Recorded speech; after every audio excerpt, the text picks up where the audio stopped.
Hello and welcome along to episode 66 of the All Things Leeds podcast. I'm NkGhTg and joining me virtually is, as always, my co-host, Charles Foster. Charles, hello.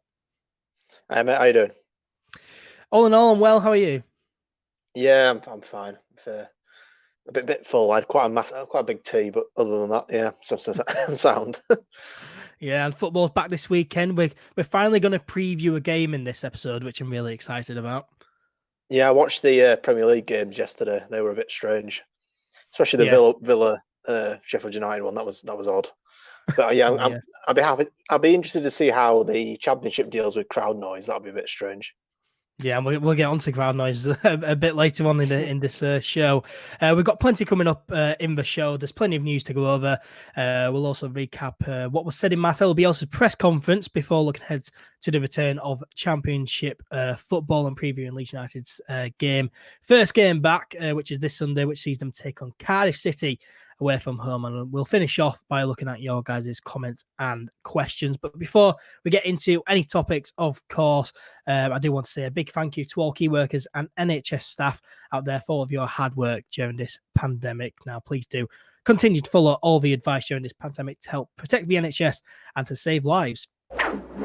So let's start then by getting straight into the news. And the first bit of news to go over is that Leeds United will be keeping all of their retail stores closed until further notice, but they are working hard to get the shops open in the coming weeks.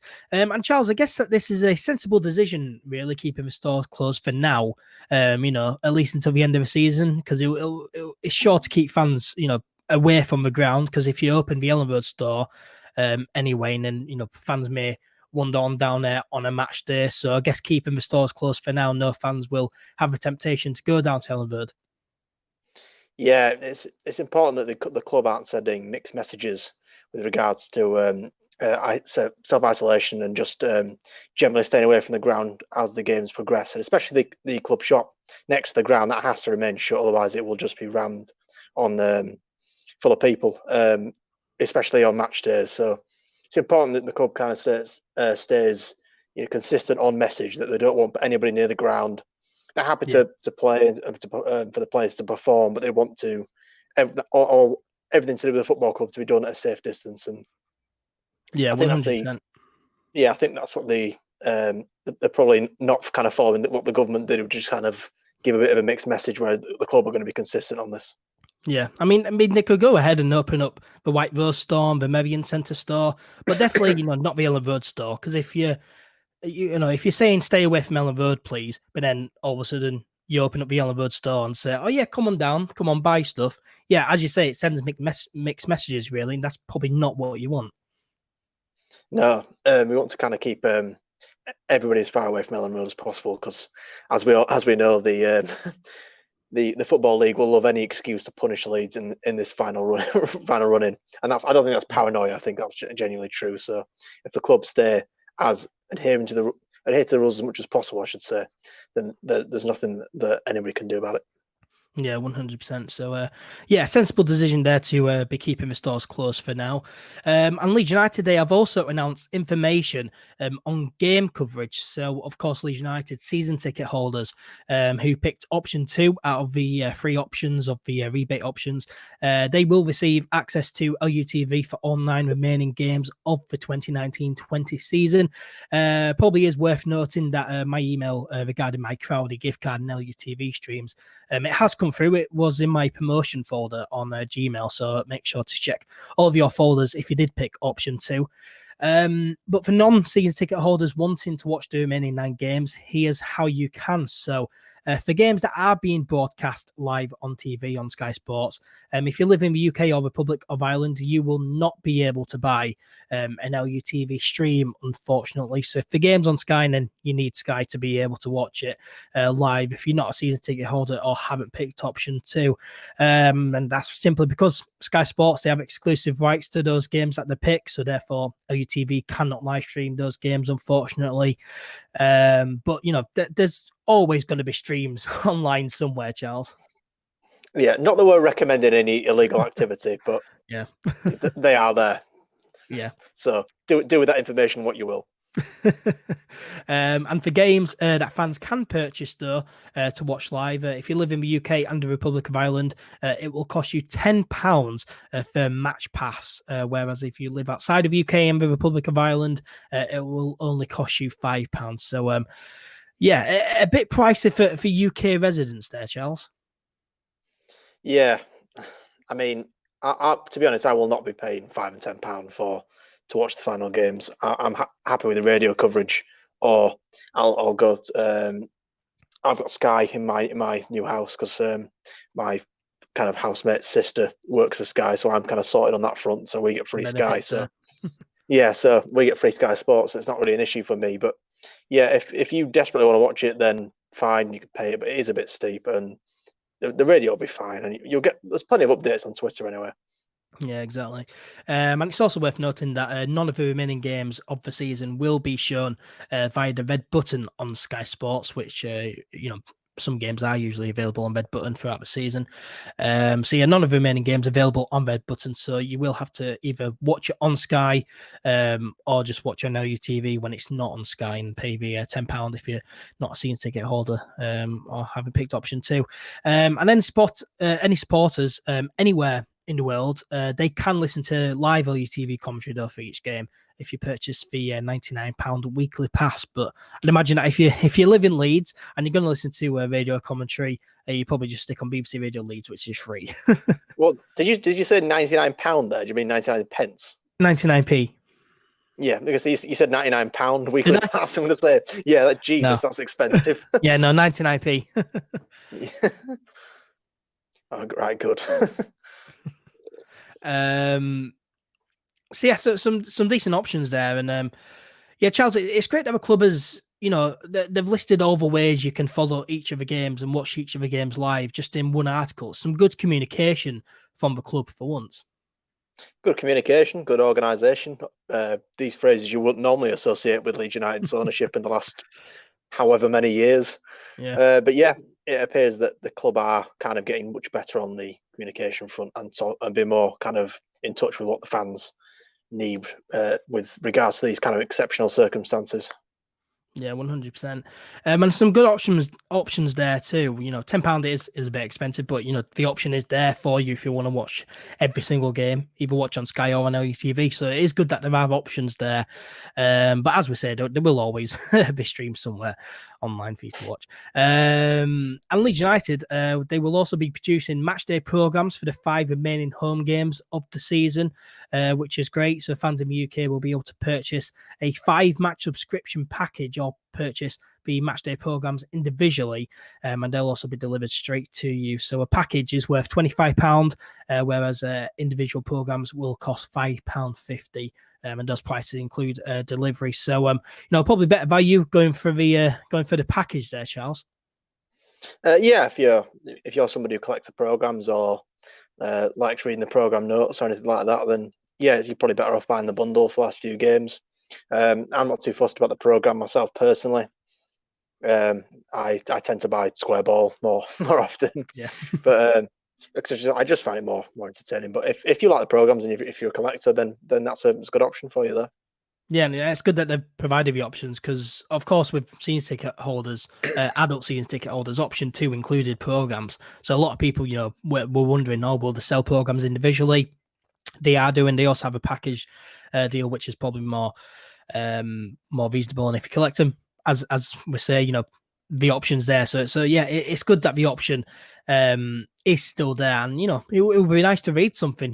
Getting back into the swing of football and the season. It's nice to just have just for little things back like programs. Because I don't usually buy programs, but to be able to pick one up and read it, something nice really. So so yeah, good that the club have all those options there. Really is.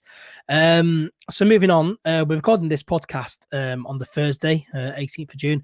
And today there's been a few videos circling online of crowd noise coming out of the speakers at Elland Road. Oh dear. I think they're just kind of testing testing the songs they put in the ground. The problem is that a lot of the songs that Leeds fans sing, other than the kind of main ones, You Match On Together and Super Leeds and so forth, are full of swearing or are inappropriate or are in some way unsuitable for live TV across the nation. Yeah. This is kind of generally shown by the fact that that Sky usually mute Leeds every time we play because we're always because of that chant, which I'm sure everyone's aware of. So about Sky Sports, but so I'd be interested to see which chants they pick. Obviously, they're going to pick. Obviously, we are the champions. I imagine that's probably champions of Europe. That's probably going to go on. They're probably going to pick Super Leeds, We Are Leeds, and match them together. They're probably going to pick the main ones that they can get away with putting on TV. Yeah. Which I think would be good. I think it'll help the players a bit because it'll feel more like a home game and less like a training session when they're finally back at Elland Road. So yeah, I'd be interested to see the kind of order they put that in and whether or not it's going to be as kind of well organised crowd noise as the Bundesliga, or whether it's going to be a bit all over the place like Aston Villa, Sheffield United was, where none of the clapping or the cheering really kind of lined up with what was going on. Like at one point, because in that game, Aston Villa they took a shot. I think it was saved by Dean Henderson, but the crowd noise ended up, it was cheers like they had scored a goal even though it was a save. So it needs to work right. It was kind of like the cheer you'd associate with like a really good effort, one that kind of came off the post or off the crossbar, and it was the most comfortable save you'll ever see. Yeah. It needs to work right. Whoever's controlling the sounds needs to not be trigger happy, and press it when when the thing actually happens and not what they think's going to happen. So if someone's lined up for a shot, it's on target, looks like it's going to go in but isn't, don't press cheering as soon as the shot's fired because may or may not go in. It needs to be worked right. The fans who were listening to it, they noted that some of the chants that they heard was "We are champions Europe," matching on together. All Leeds aren't we? Phillips, the Yorkshire Perlo chant, and Mataush Click as well. Some fans also noted that they heard the chant "Football League's corrupt." Whether that one actually does get played, that would be interesting. I would love it if they played that one. That would be brilliant. Referee makes a dodgy decision and someone just presses, "Yep, there you go, Football League." Sure to be some regulations there from the Football League. Like they're probably noted if you're gonna do crowd noise in your stadium, make sure that you're not disrespecting us in any way. Surely. Yeah, I'm sure they'll have that sentiment at heart, but whether or not that's written down in the rules is a different thing. But as we found out last season, we get punished whether or not we break the rules just because of public opinion. So be interesting to see how they deal with that. Yeah. So you were a fan of crowd noise then? You were kind of hinting at you're a fan of crowd noise. I wouldn't say I'm a fan of it. I think it's better for the players. As a fan watching the TV, I found it a bit jarring. I thought it was a bit odd. But I'd rather something benefit the players than make me feel comfortable watching the game, if you know what I mean. Yeah, that's true. While I generally think it's a bit odd and a bit strange putting crowd noise on, I wouldn't. If it's going to help the players, it's going to help our squad feel more like they're playing a home game and perform better as a result. And I'm not going to moan at that, am I? Yeah. Yeah, 100%. Yeah, I mean, it sounded okay. And as you say, if it is going to benefit the players, then go for it. I'm happy with that. I'd rather be uncomfortable watching it, but have the players be a lot more comfortable playing in the actual game. 100% there. But personally, when I'm watching a game and I can visually see that there is no fans in the stadium, then I do not like it at all. I just find it really, really odd. So, but it depends how lifelike these crowdies are. Because if the stadium's full of cardboard cutouts of people, and then you're hearing crowd noise, then who knows? You may think, oh yeah, there's actually fans there. So, it's going to depend. But if it's all to benefit the players, then 100% on board with it. But if it's just for the sake of playing crowd noise, then probably think twice about it because I'm not really that big of a fan. I like how Sky Sports they did give you the option though. So in the two Premier League games that were on a Wednesday, they had the game on two separate channels, and one of the channels had crowd noise, the other channel didn't. So I like how they gave you the option. And I was definitely watching the game with no crowd noise, 100% there. But no, interesting. Let us know in the comments or tweet at us whether or not you like crowd noise. That'd be interesting to hear from you all. So before we move on to the usual preview of Leeds United's next game, which is of course on Sunday away at Cardiff City, today we actually had a press conference, a Marcelo Bielsa press conference, brought to us by the power of Zoom, as we predicted in the last episode, Charles. And I don't know if you watched it, but I thought it worked quite well, to be honest. You had all the local journalists who are usually there, and Sky Sports journalists as well. They won the Zoom call, asking Marcelo Bielsa questions, and it worked just like a normal press conference. Really, it worked quite well. So it was really, really nice to hear from Marcelo Bielsa again. Yeah, it's kind of nice to hear what he has to say and read what he has to say about the situation, about the prospect of a points per game promotion versus a regular promotion. Naturally, as we all suspected, he would prefer a regular promotion. He was saying that he's really not, obviously understands why it has to be this way, but he's not pleased that the fans aren't going to be there for the last 9 games. He thinks that obviously he's got a very high opinion of supporters, especially of the clubs he's managed and Leeds. So yeah, it was nice, and obviously at the end of the press conference he was saying that they are perfectly ready to go. They're ready to play the last 9 games. They are prepared, and if there's one thing I think we can all rely on Marcelo Bielsa for, it's preparation with regards to football matches. So yeah, it was nice to kind of find out what he was thinking with regards to the situation and the last few games. Yeah, I mean, we obviously won't go into everything that Marcelo Bielsa, said, because quite frankly, it wasn't all that important. He said some pretty obvious stuff, really, about the pandemic. But as you say, he's not really a fan of having no fans there in the ground. And you can tell, Marcelo Bielsa is quite a quiet guy, but from videos of him in the past and photos of him in the past, that if a team win promotion, Marcelo Bielsa will celebrate with the fans like a lot. So so yeah, I mean, maybe it's Marcelo Bielsa and the squad, maybe they've requested crowd noise to make it seem like fans are in the stadium. Maybe that's what happened. You never know. If Marcelo Bielsa feels really strongly about the fact that that he hates not having fans in the crowd, then maybe he requested it. But yeah, as you hinted on there, I guess the biggest takeaway from it was he said that he was pleased that the season is carrying on, and it would have felt wrong to be promoted without winning it properly. And it's not too surprising, really. It's just the type of character Marcelo Bielsa is, really. Yeah, he's a big stickler for the rules, and he understands. And he's also a bit of a football romantic. He wants at least to get promoted in a sporting way, in a sporting sense. He doesn't want Leeds' long-awaited return to the Premier League to be decided by a bunch of people sat around a boardroom table voting on something. That seems kind of cold and dead, as opposed to sport, which is why we all follow the club, which is why anybody works in sport, why anyone follows sport, is for the kind of unpredictable nature of it, the I don't know what the word, the kind of passion, the kind of the effort, the toil of the player. I'm trying to find the right word here. I can't find the right word, but I think the effort and the reward, that's what he likes. That's why these training sessions he does are so kind of rigorous, because he thinks you put the effort in, you will be rewarded.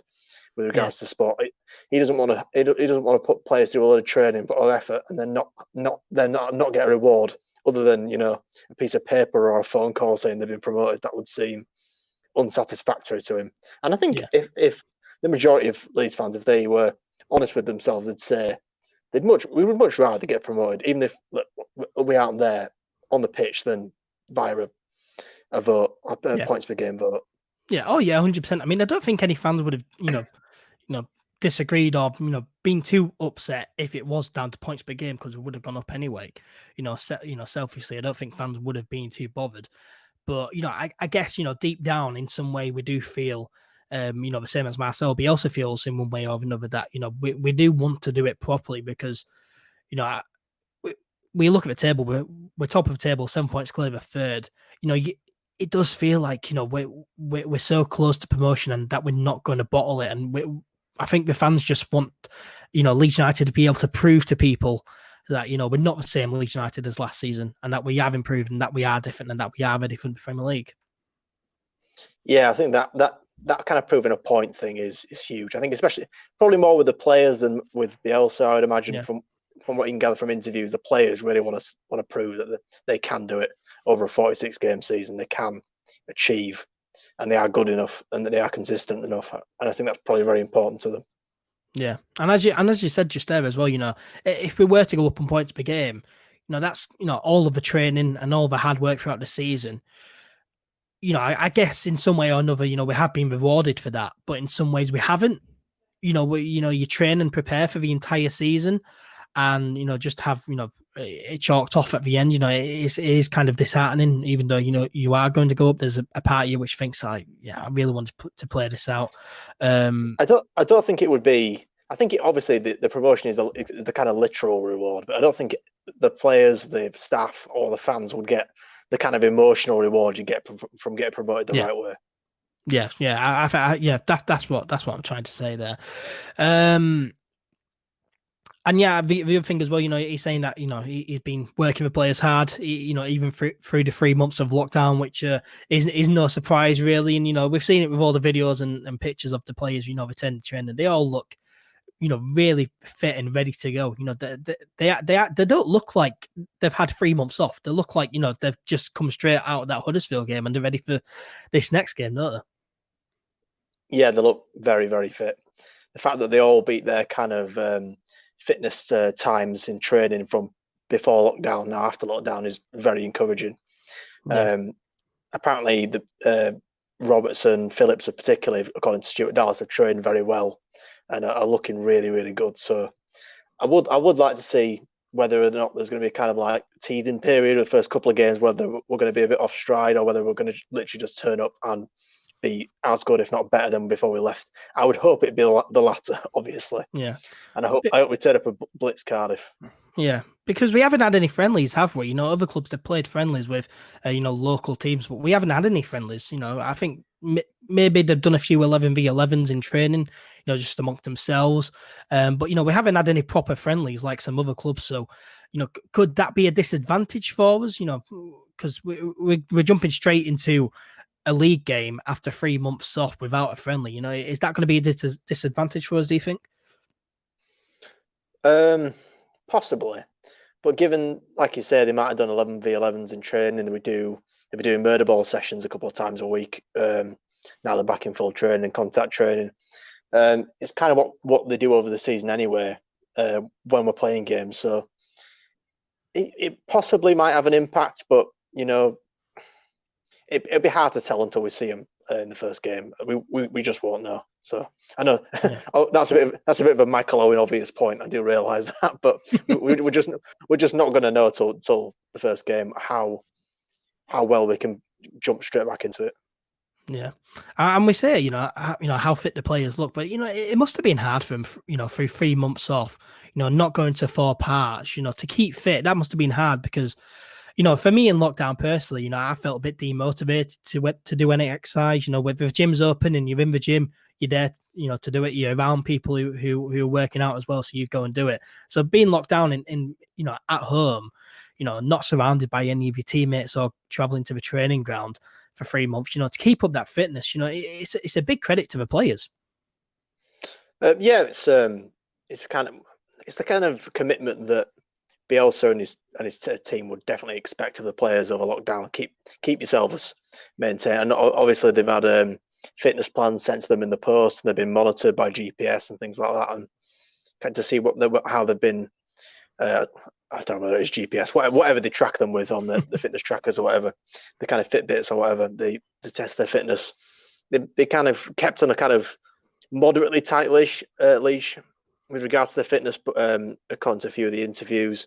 But yeah, they'll mentally they will have been committed, because unlike the likes like QPR and Derby and people like that, we have actually got a prize to aim for here. We have got promotion to aim for. We're not mid-table. We're not mid-table dross anymore.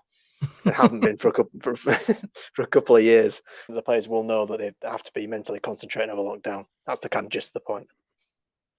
Yeah, definitely. And I mean, there would have been a lot more motivated as well, when the dates came out, when the dates for restart were announced. Because, you know, I guess, going back to training the yearly weeks and not having a date for return, it must have been really hard because in the back of the minds they're thinking we could be training here for nothing. So to get that date out as well, a few weeks later, it would have been a lot more motivating for them, really, to have a date set for, oh yeah, we're going to work hard for this date, if you know what I mean.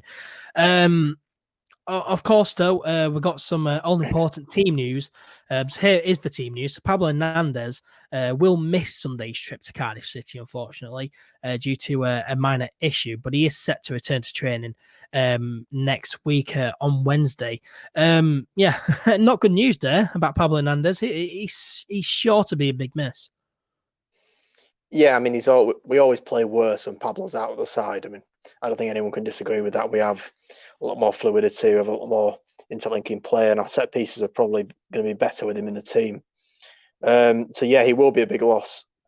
But I imagine the likes of Tyler Roberts and Jamie Shackleton will see this as a massive opportunity to have an impact in the Cardiff game. And should he not, nightmare scenario, should he not be fit for the Fulham game, also in that game as well.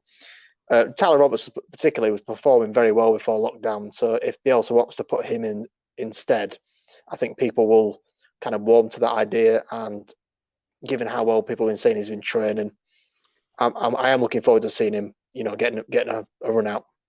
Yeah, so do you think Tyler Roberts then is the choice to replace Pablo Hernandez in central midfield then? I think, yeah, he's the likely choice, the kind of attacking midfield role, because he's Yeah. played that role before. I know Roberts personally prefers the 9 up front, but I think with how deep Bamford drops and how many ranging runs Roberts does when he is playing in attacking midfield, I think they're going to be basically interchanging anyway throughout the game. So I don't think that'll affect that too much. Obviously, the other option is putting Jamie Shack in, which is I'd be happy with that. I mean, I always like seeing Jamie Shack play, and then possibly pushing Mateus Click a little bit further forward, which we've done in the past. I don't know which one of those options you prefer. I mean, I'd probably go Tyler Roberts, to be honest. He played well against Hull in the last game. Did well when he came on against Huddersfield as well. So I'd probably go with Tyler Roberts, to be honest. But Jamie Shackleton, though, he's a fine option. But bad news about Pablo Hernandez. He's sure to be a big miss. He's such an influential player, even at 35 years old. He's an influential player. I mean, there's probably an argument there that we shouldn't really be relying on a 35-year-old anymore. But Pablo Hernandez, he's still a good player regardless, and he definitely will be a big miss. And you'd hope that he gets back to 100% soon, because if he's going to return to training next week and he's not 100% for quite a few weeks, the season's packed into a month, and we know how Bielsa works. So who knows when we're going to see him? If we will see him again this season. Yeah, well, I think we probably will. I think it's likely that he'll get over the. If it's only a slight niggle, then you'd like to think that he would get over it fairly quickly. Yeah, 100%. And Jean-Kevin Augustin is also unavailable as expected. The striker is doing individual work though, which Bielsa says is necessary. So, it's good that he's doing work to get over as his little niggle. But yeah, we expected Augustin to be unavailable after the news came out that he suffered a recurrence of his hamstring strain. And I guess that, what we said in the last episode, still stands really, because remember the season is packed into 1 month. Augustin isn't 100% yet. And, the same with Pablo Hernandez, really, if he's not 100% and, he's not, we know how Bielsa works. He likes his players getting up to speed before, he puts them in, especially with Augustin as well, who's a new signing, who's barely played any Bielsa football. It may not be in the squad until at least the middle of July, really. Yeah, it's a dark possibility. I would like to think that I think Augustin will probably, if he's done the same thing again with his hamstring, hamstring injuries are a while, so he's probably not going to be involved for the rest of the season. I don't know what Pablo's done. It's all it's been described to as a little niggle, so that could be anything on his body. So we don't really know where that is. Pablo also has had issues with his hamstrings in the past, though, so it could be that as well. Yeah. we don't know. But I would like to think that Pablo will be back for the Fulham game. Then it is only just kind of a tiny thing that will keep him out of one game. Yeah, you'd hope. But Augustin, as we said in the last episode, it's not looking likely he'll feature heavily before the season ends, really. With a hamstring strain, because a hamstring strain, it's a tough one to get over still. And, as we say, how Bielsa works, he likes his players getting up to speed, and, Augustin being a new signing, he'll have a lot to get up to speed with. So, it'll be interesting to see if we see Augustin again this season. Playing the Leeds United shirt. But obviously, best of luck to them both, and hopefully Pablo Hernandez isn't out for too long, and hopefully we see Augustin playing the Leeds shirt again this season. That'll be pretty good to see. And I guess as well, kind of ties into them both because with Pablo Hernandez being out, would you put Tyler Roberts in midfield if Tyler Roberts is going to be our only other option as a striker? Would you not keep Tyler Roberts on the bench in case Bamford gets injured? I mean, that is a consideration because we do have a fairly small squad. You can't plan for that. You shouldn't really plan for situations that haven't happened yet. So, at least in my opinion, I think we can't not put Roberts in on the off chance that Bamford may get injured, because I think we'll just lose something out wide or in the middle, depending on how much him and Helder Costa interlock. So I think we should just put him in, because I think should Bamford get injured, we'll solve that problem when that happens. We can always stick Jamie Shaq in, like we said earlier, and then just move Roberts up front. Yeah. We could do that. So I don't think we should plan for situations that haven't actually happened yet. Yeah, I agree, really. Adam Forshaw as well. He is also still not available to play, but the midfielder has completed his recovery process. So, good to hear that Adam Forshaw has completed his recovery. But the fact that he's still not available, though, will he ever be available again? Well, we don't know, because Bielsa doesn't tend to give a lot of information on injuries, especially on Adam Forshaw as well. Yeah, especially on Forshaw. Completing his recovery process could literally mean his hip is back to normal and he can now start to kind of get into proper training again, which means it'll be another few weeks getting back up to speed. So I can understand why Bielsa said he won't play for the rest of the season, because the season will be over by the time he's ready to play. Yeah, but I'd like to think he'd be back by the start of next season, because I know there's not going to be much. If he's still here, it'll be interesting to see if Forshaw plays in Leeds ever again, to be honest. Oh, I don't know. He's still got a contract, and he can still do a job. We'll see. Yeah. But the three big ones there: Pablo Hernandez, Jean-Kevin Augustin, and Adam Forshaw will not be playing on Sunday. And we'll need to wait to see when those guys are back. But the best of luck to him in their recovery. Let's now look ahead to Sunday's game then. Leeds United's first game back away at Cardiff City. Charles, how are you feeling heading into Sunday? I'm moderately confident, because I think we're a better team than Cardiff. But Cardiff's style of football really does not suit ours. I hate playing teams like this, because they're the long ball, the kind of long throw-ins, the constant set pieces, just the general kind of, for lack of a better word, shithousery of Cardiff City and of Neil Harris in general. He's kind of irritating personality. I'm not really looking forward to playing them as a team, because I don't think they're a good footballing side. I think they're I can totally understand why they replaced Neil Warnock with Neil Harris. They're pretty much like for like football styles. But as concerning my confidence of the game, I'd like to think we'll go out there and win. Although the Pablo loss is a little bit of a blow, but I still think we've got enough to get. I still think we've got enough to get the job done. Yeah. But on football being back, are you glad that football's back? Are you excited for the return of Championship football and Leeds United? Well, I think everyone's a bit nostalgic about it. I think when people talked a few weeks ago about having football back, everyone's like, "Oh yeah, that'd be brilliant. And now it's actually here. We're thinking, actually, I remember this. I was dreading every game every week, because every single minute of every game, because I think at any point we could screw this up.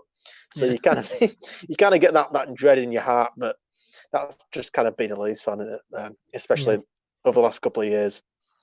Yeah, definitely. I mean, yeah, a few weeks ago you were thinking, "Oh, I really want football back. I really want Leeds United playing football again." But now that it's actually here, you're getting the butterflies, you're getting a little bit nervous, and you're thinking, you know what? What if we actually, bottle it? What if we bottle it? That But hopefully we don't. But nine there is games that is nervous feeling there. 9 games is a long time. There is plenty of opportunity to bottle it from here. Yeah, That's the yeah, thing. well, exactly.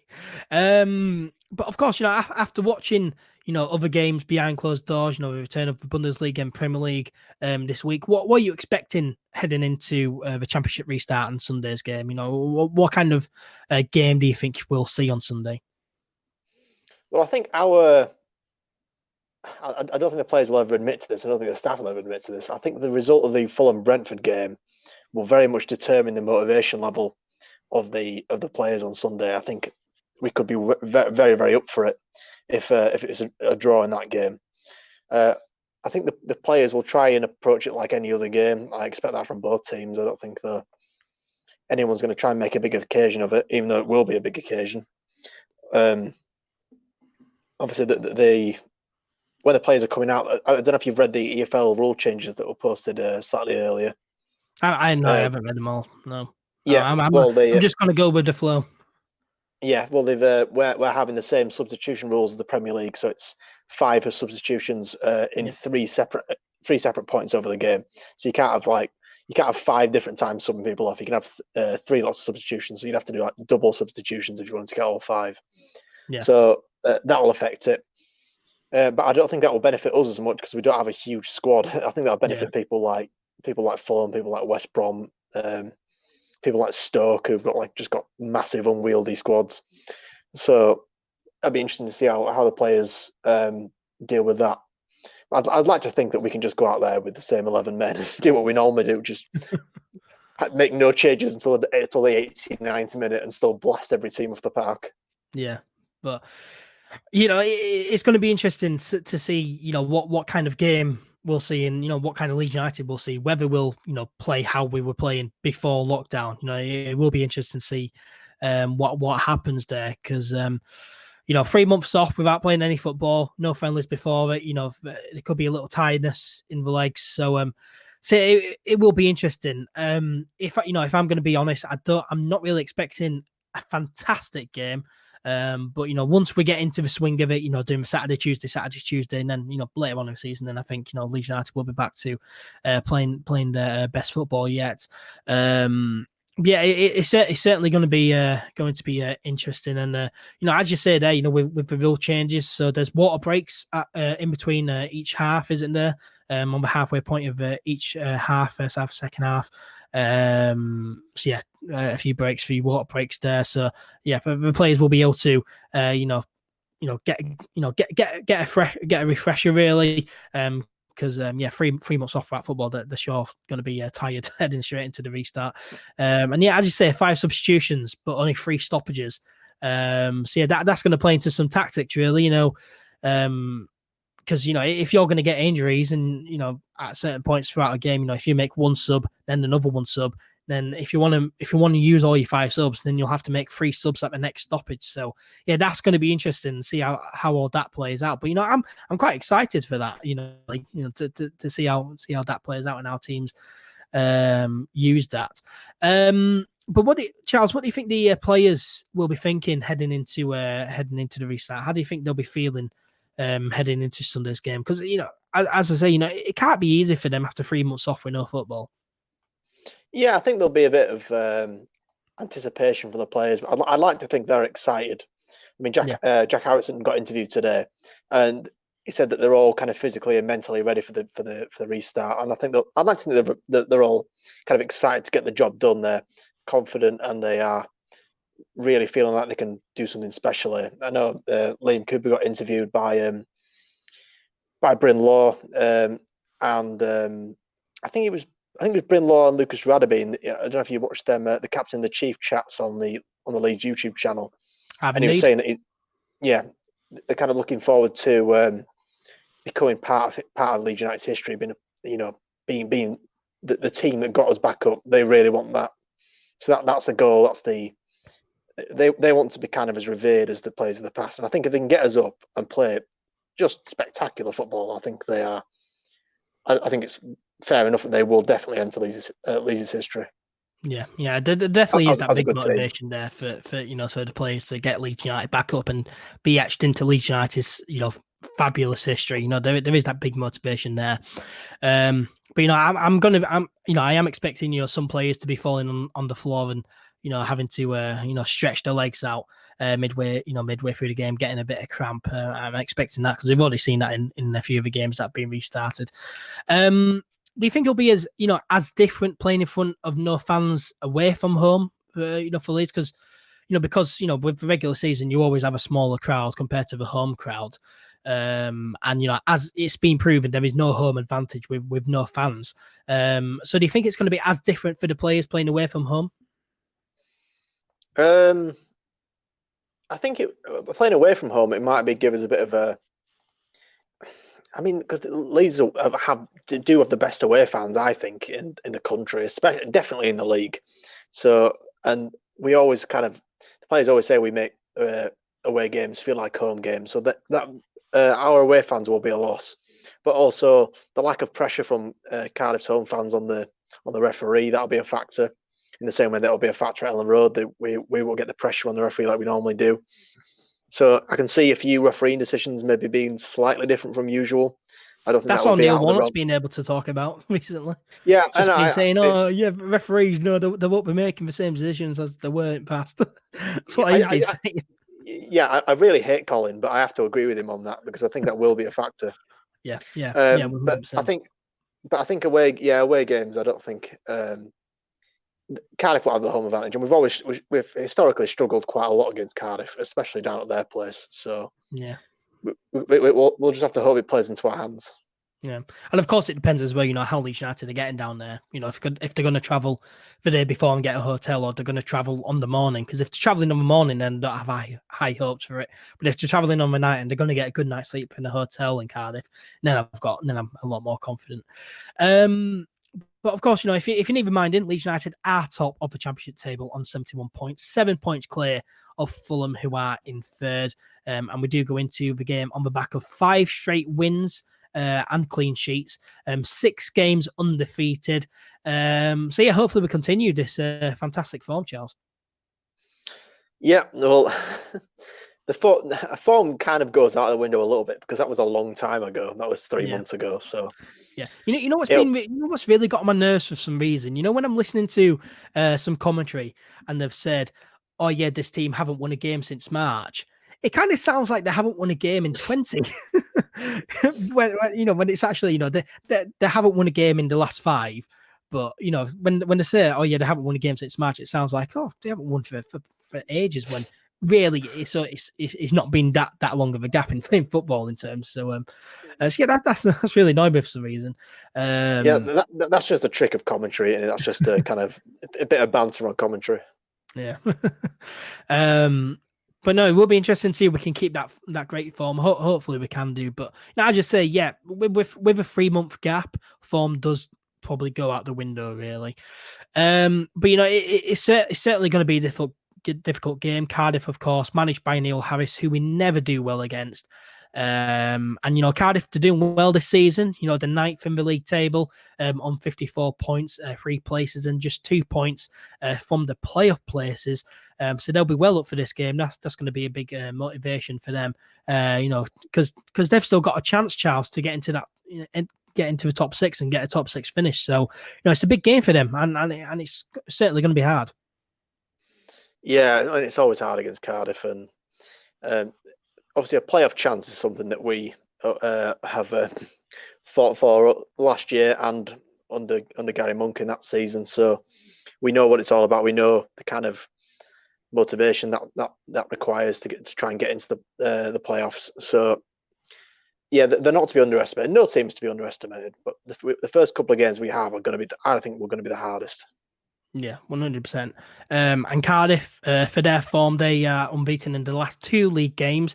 A 2-2 draw at home to Brentford was followed up by a 2-0 win away at Barnsley. So some decent form there. They have lost 3, drawn 2, and only won 2 in last 7 league games. So yeah, pretty inconsistent form, but also unbeaten in the last 2 games. So yeah, it'll be interesting to see what kind of Cardiff turn up, really. But as I say, Leeds, they never do well against Cardiff. They've lost 3 and drawn 1 of the last 4 meetings. And of course, that draw, came earlier on in the season, back in December, December the 14th, 2019. That ridiculous 3-3 draw at Elland Road, where we bottled a 3-0 lead. So yeah, hopefully that doesn't happen again. Yeah, that was awful. That was very, very depressing. And because the first kind of 60, 65 minutes of that game, it was kind of the best football I'd seen outside of a World Cup final. Yeah. And the last 25, 30 minutes were Sunday league standard from us, to be frank. We just fell apart entirely. I really don't know what happened. So I really hope we can put that kind of demon to bed and just kind of ignore. Yeah, you get a bit of revenge and just kind of put, because I'm sick of Cardiff fans wittering on at Leeds fans on Twitter as well. That is annoying because they're not a good team. They're just not. they just kind of play extremely long ball football all the time. But we do have some dreadful form against Cardiff. We just can't seem to beat them. So, since the 12th of September 1984, Leeds United have played Cardiff a total of 24 times and only won 3. Which is ridiculous. So yeah, we never do well against Cardiff or Neil Harris. We beat him under Monk down at their place. I remember that. Pablo Hernandez and Chris Woods scored. Yeah. Hernandez scored that one off the post, and Woods was a penalty, I think. So we did beat him 2-0 down at their place. I remember because I was at uni. But that was one of 3 wins in 24 meetings since 1984. So... Yeah, overall, it's awful for them. I'm just saying we have beaten them in my memory. So yeah. So it's possible. yeah. But we never do well against Cardiff or Neil Harris. So hopefully we can put those demons to bed. Cardiff, though, they do have some decent players. Lee Tomlin, who is fit. He was going to be unfit for that. For the previous day the game was meant to be played, and Lee Tomlin is their best player. So that was an advantage for us heading into that game in March. But now Lee Tomlin is fit, so he's back. So that's going to be fun. They've also got Josh Murphy, Albert Adoma, Junior Hoyler, and Aidan Flint as well. So some decent players. They're a tall team as well. We never really do well against these kind of teams, so hopefully we can put those demons to bed. Looking on to whoscored.com for once, the return of whoscored.com. Cardiff's characteristics. So their strengths are as follows. They are very strong at shooting from direct free kicks, very strong at attacking set pieces, very strong coming back from losing positions, very strong creating scoring chances, very strong at aerial duels, strong at finishing scoring chances, and strong at protecting the leads. So, it's going to be a physical game. We certainly know that they're good from coming back from losing positions, as they did to us early on in the season. Don't remind me of that. Attacking set pieces. Yeah, they're a tall team, so we're going to have to be really at it really if we want to beat Cardiff. Just have to be smart about it. We're just going to have to not give away that many corners, not that many free kicks. Keep the game fluid. Keep the ball on the floor, and we will beat them. If it's a game of football, we're going to beat them. If it's a game of head tennis, we're going to get beat. We are just going to get beat. Cardiff's weaknesses, so they are weak at defending counter-attacks, which we know as well, because a few of the goals were scored against them earlier on in the season was from counter-attacks. I remember that. Was it the first goal where Pablo Hernandez had that beautiful pass? World-class through ball to Helder Costa. Yeah. when he curved the ball about 3/4 of the length of the pitch, which left Costa in on goal, 1-on-1. Yeah. Unable to miss. We know that Cardiff, they're weak at defending against counter-attacks. They are very, very weak at keeping possession of the ball, and they are very weak at defending against skillful players. So, we have skillful players. So hopefully they can have a good game. Cardiff style of play, they take a lot of shots, control the game in the opposition's half, It's not going to happen here. They attack through the middle, play long balls, which we know, attempt crosses often, and take long shots. So, that's what WhoScored.com say. Take of that what you will. But yeah, definitely going to be hard, and we don't have Pablo Hernandez, so yeah, it's going to be interesting, and as I say, it depends how we're going to travel down there. If we're traveling on the morning, the players are going to be tired, then I'm not too hopeful for this. But if we got some good options there, the players keep fit, we travel down the night before, then I am a bit confident. Lineup, Charles, for you, who do you see playing? Do you think it's going to be the same team, obviously minus Pablo Hernandez, or do you think there's going to be quite a few changes? Same team, I expect. I think it'll just be, obviously, whoever comes in for Hernandez, likely Tyler Roberts, and that'll be it. I think that'll be the only change. I can't see. Bielsa's very consistent with his lineups. I can't see there being anything different. Yeah, and I agree with you. I think Tyler Roberts will probably come in for Pablo Hernandez in that attacking midfield role. Score prediction then. What do you see happening here? You said 2-1 when we previewed this in a previous podcast. I was actually just going to say that again. I think it'll be 2-1. 2-1. Yeah, I reckon we'll concede as well, but I'm going to go 3-1 here. I reckon we could score a few goals. So, 3-1. Hopefully, we do get the job done and get the 3 points and get off to a really good start in this restart. So, you're going 2-1. I'm gonna go 3-1. Yeah, hopefully Leeds United can get the 3 points on Sunday. So let's finish off then by answering your guys' comments and questions. And just the one comment came in on YouTube for one question, and that was from Luke Emery, who says, do you guys think that Leeds United should put on a promotion celebration if or when we go up on the pitch itself with all the Leeds legends and fans and a parade from the ground to the centre of town? Now, yes, I think that would be a fantastic idea. Probably not with all the fans, really, because there's thousands of fans, but probably with the current Leeds squad and all the Leeds legends. Then yeah, certainly that's a possibility. And it does sound good. I definitely think if we win the league, there'll definitely be a parade around town, trophy parade. But if that is going to happen, it's not going to happen for a long time, really. Charles, what are your thoughts?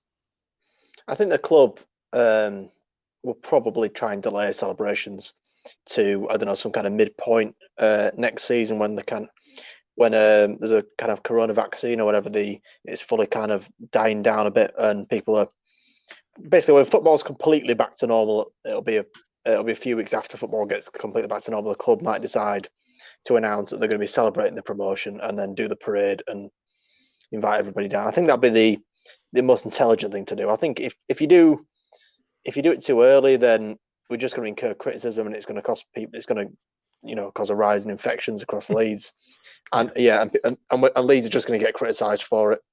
Yeah. And if you do it with no fans there, that's going to look a bit. It's just going to look a bit weird and a bit kind of tragic and stuff. And you don't really want it looking like that. You want if you're going to celebrate something, you got to celebrate it properly with everybody there. So yeah, I think if the club do the intelligent thing, they'll delay it till, I don't know, November, December, or January, February next year. I don't think anybody minds waiting for the celebration as long as the celebration still occurs. Yeah, I mean, if we win promotion, going up second, which I'll certainly take, then celebrations will be delayed. I mean, of course, players, they'll be happy at the time, they'll celebrate at the time, and us fans, we can celebrate in our gardens with other friends and family. But big celebrations, from the club, and then of course, that will happen for a long time until this whole pandemic is, well and truly over. But if we win the league, though, we've seen it in other leagues, where teams have won a trophy, and with the trophy celebration. I don't know if you've seen this, Charles, but they put a big mat on the ground, and there's circles for the players to stand on, which is all social distancing. So they lift the trophy while doing social distancing rules. So that'll be very interesting to watch, to see all the Leeds players celebrate lifting a trophy while being 2 meters apart from one another.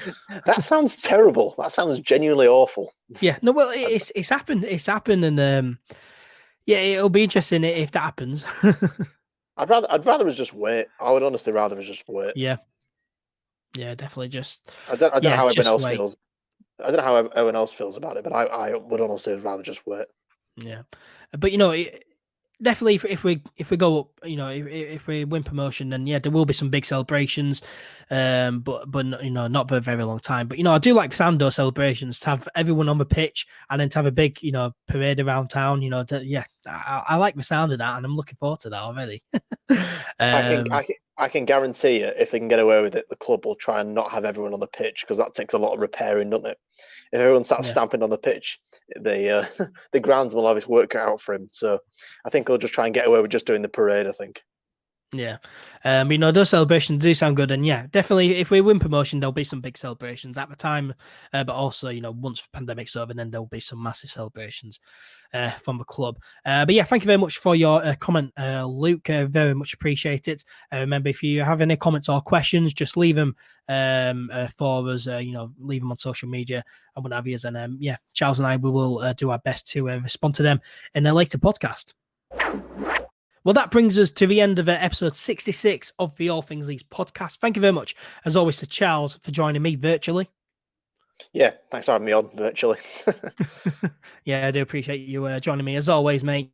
And thank you as well to everyone who has watched or listened. We really do appreciate it. If you enjoy the podcast, then why not subscribe or follow? Give us a 5-star rating on Apple Podcasts if you are listening on there. Share the podcast around as well. It really does help us out. We very much appreciate it. Make sure to follow All Things Leeds on social media. If you're watching on YouTube or Facebook, it's scrolling on the bottom of the screen right now. Or if you're listening on podcasts, you follow us on social media. We're on Facebook, Twitter, and Instagram. Search All Things Leeds. One on Twitter and Instagram. Search All Things Leeds on Facebook, and search All Things Leeds on YouTube to subscribe to the YouTube channel if you have not already. Charles and I will be back next week to look back on what hopefully is a win away at Cardiff and to look ahead to the next few games. So yeah, until next time, take care, stay healthy, stay safe, and we'll speak to you soon.